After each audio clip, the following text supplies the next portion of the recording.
смотрим. Ну, пожалуйста, высшая сила. Понимаете, как все связано? Кто уже аудионастрой прослушал, понимает, что все одно идет.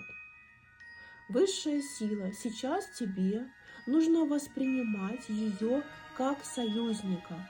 Сейчас она будет проигрывать сценарий твоей жизни конкретной. Этот сценарий связан с твоим гороскопом, который нужно знать.